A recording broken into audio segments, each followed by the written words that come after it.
me is Coach Melo Navarro bringing you the action in this opening game of our Sunday 6-header dito sa Junior MPBL. Coach, magandang umaga sa'yo. Good morning, Rowie. Makikita mo nga dito yung passion ng mga players natin. The former head coach of the Mindoro Dicena Foundation, which they last year's North Division champions, which they fell against Cavite. So that's what happened. So itong Batangas City Baraquitos, as grabe, it's a 4-0 run right now at the very start of this ball game. Well, hindi lang a player movement ang binabantayan natin. Baraquitos, last year they finished 10th. They only got one win in that previous season, ng inaugural season ng Junior MPBL, and as you can see now, it's a 9-0 run. And as you can see, grabe. Ang lakas ng ulan sa labas dito sa Caloocan City. Grabe rin yung intensity dito sa loob. Ang init pa rin. Look at that tough shot right there. Contested shot for Kobe Valdoz. Might have forced that one. Here comes Burbets. And finally, a bucket here for Mindoro Burbets. I'll be very happy if one of them, or hopefully most of them, will get athletic scholarships, yes, para sa high school nila. And safe to say, as that's a breakaway layup right there for Kobe Valdoz. And ang ganda na dito natin sila biggest basketball leagues here in the Philippines, or if not the best. 14 and under league. So talagang you cannot expect them to be mature right away. 5 years from now, 18 na ako nun. Ako mga 22. Kala ko 21. Pero that's a 3-point shot right there for John Mark Gaa. First 3-pointer here for Mindoro Burbets. A nice pass inside. Look at that. That's a wide open shot right there for Batangas City Baraquitos. Mindoro, another turnover, as that's going to be a wide open shot. Halel Cerdeña stealing the ball. Mindoro Burbets. Imagine, they shot 12, they missed 10, only shot 2. And finally, kakabanggit ko lang, so active that they really challenge everything. Kaya ang hirap ipasok if you're the Burbets. Yes, imagine Burbets committed 8 turnovers that time. As finally, the shots are falling in for Burbets. Yes, Councilor Pingoy Ordiales, Councilor Jomar Bautista, Ervin Mendoza, and Siba by Kuya Migs. As again, kakashoutout ko lang, ginaganahan na yung Mindoro Burbets ngayon. Itong Burbets team. Parang diesel, papainitin mo muna sa simula before arangkada. And good pass inside to Halel Cerdeña. Halel Cerdeña. Meron itong mga bata to. As we take a look at this fast break attack, textbook ang pinakitang attack. It's a great pass from Son Unico Caparas to Halel Cerdeña. And here comes a fast break opportunity. That's a great layup right there for Jaden Kyle Magnaye. And coach, the lead to just 11.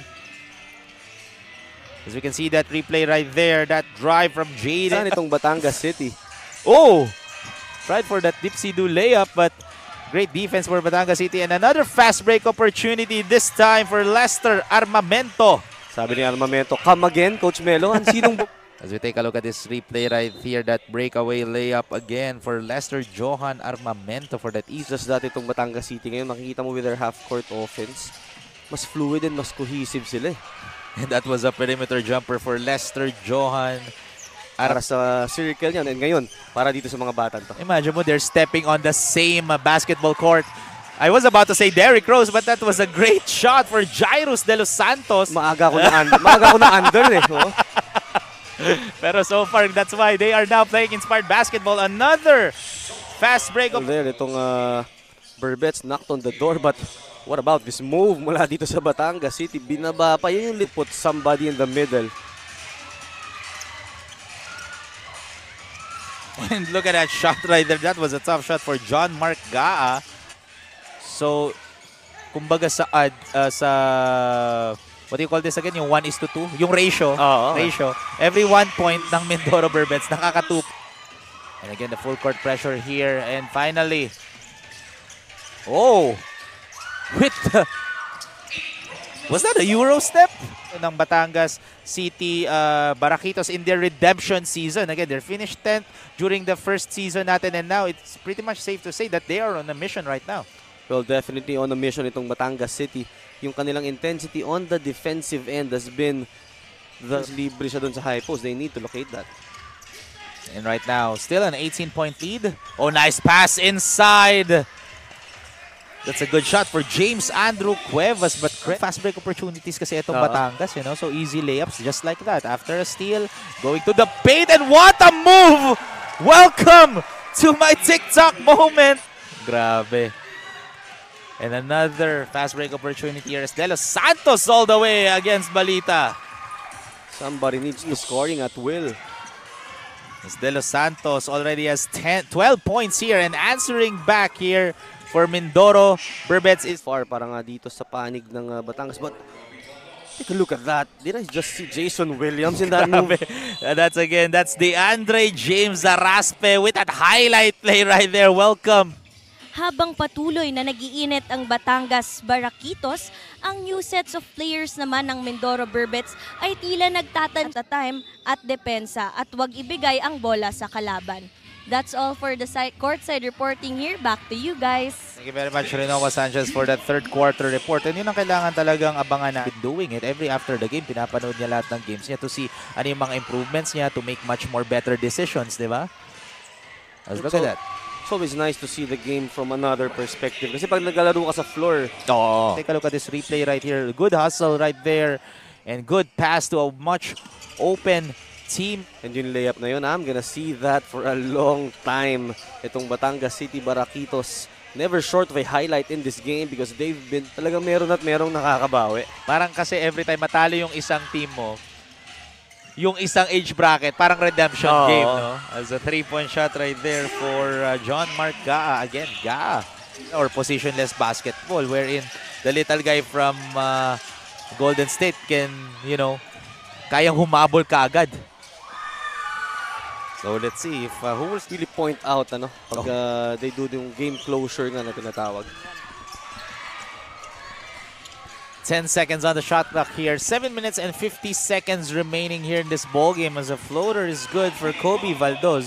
Chance point para dito sa Batangas City. And Kobe gets his 6th point here.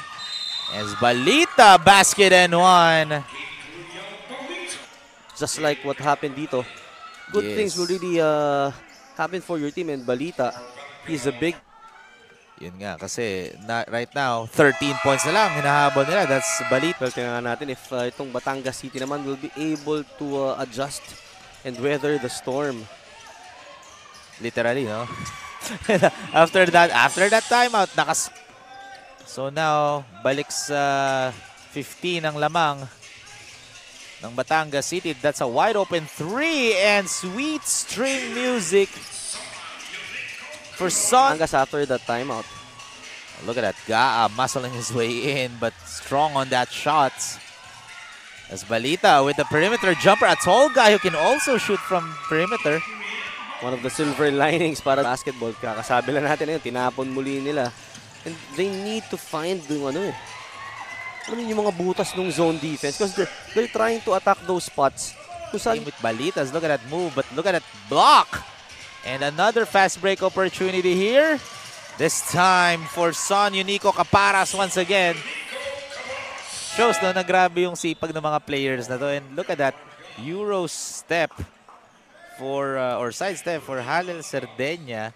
And on the other end naman, his teammate, Son Unico Caparas. Season natin eh. And you want to take all the opportunities for you to learn and for you to be cohesive as a unit. Mas lalo na, first game mo to dito sa Junior MPBL. So you want to send a message rin sa mga kalaban. Batangas City Baraquitos are doing right now is sending a strong message na we finished 10th last season with a 1-2-9 record. Imagine, 1 win, 9 loss. Right now, new sila JR Decena or Junior Decena, the team owner of Batangas Baraquitos, are sending a message na steal for Mindoro.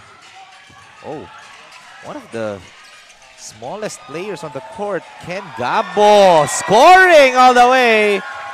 I just mentioned his name, one of the smallest players but the biggest heart on the court right. Then yung 16 and under division ng Batangas City, wala na nagawa kundi pong malakpak dahil sa ganda ng galaw na yun. Imagine mo, lit, parang si Muggsy Bogues, no? Pero yung tapang nandun. Some stops. Pero tinamuna natin ito. What a beautiful move from this kid. Sabi mo nga, smallest guy on the floor. But definitely, playing with a lot of heart. That's Ken Liam Gabo. And a 3-point shot for Miguel Panganiban. Ay, 500 plus ang dumating. Sa Batangas team pa lang yun. Sa Batangas for pa one lang. team pa lang yun, ha? Grabe. And there are some teams na I'm pretty much sure na more than 1,000 players pa nag-try out. Last time, nakausap ko siya, coach. At showing up to try out, it just means that you really want to make it to the team. As Gabo gives it. May pa-look away pass pa. Who is now the assistant coach in the Sacramento Kings, ha? Jimmy Alapag. And that is the end of the ball game. A strong start